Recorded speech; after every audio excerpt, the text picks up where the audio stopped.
Everybody. Today we're going to start a new lesson. This is for 3rd through 8th grade, and we're going to be learning about radial symmetry.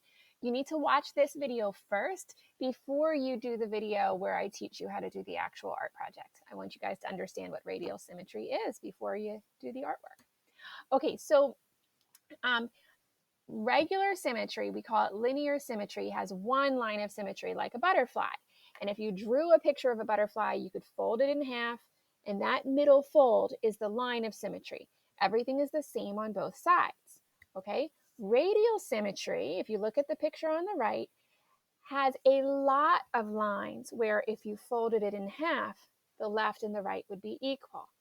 And they all cross over a center point. All of those lines of symmetry cross over a center point. Okay, so this design has 1, 2, 3, 4 lines of symmetry.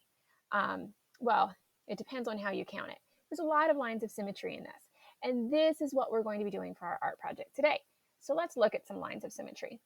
In nature, there's a lot of radial symmetry. Snowflakes have lines of symmetry that cross through a center point. Spiders make spider webs that are symmetrical, that have radial symmetry.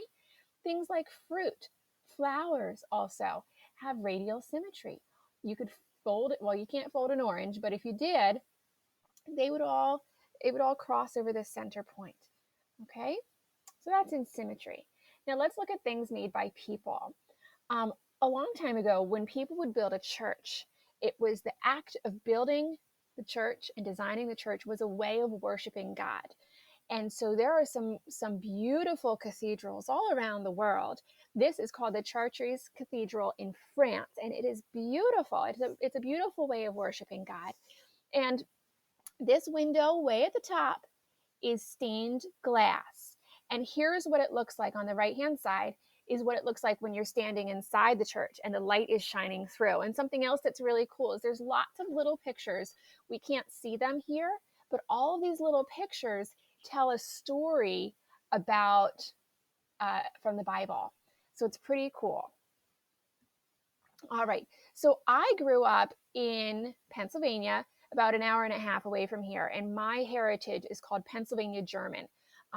My ancestors came here from Germany, and my grandfather grew up speaking Pennsylvania Dutch, which is a kind of German language, and it's a very strong farming community. And a lot of the farms have these pictures on the side of it, and these are called hex signs. And the belief is that they would bring you good luck.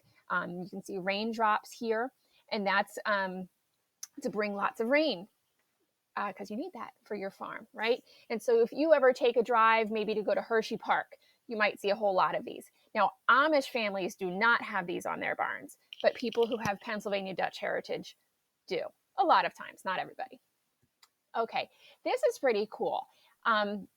These people are called monks, and in their culture, this is a way of, it's a religious practice, okay? And they're making this beautiful design called a mandala, and this has radial symmetry. They're not doing it with paint or markers or anything like that. This is all sand, and these little tools that they have colored sand in it, and they carefully shake it out. And the act of making this is a spiritual practice for them. It's pretty amazing. It takes about a week or more to make this. Really, really cool. So that's some more radial symmetry for you. And here's one more.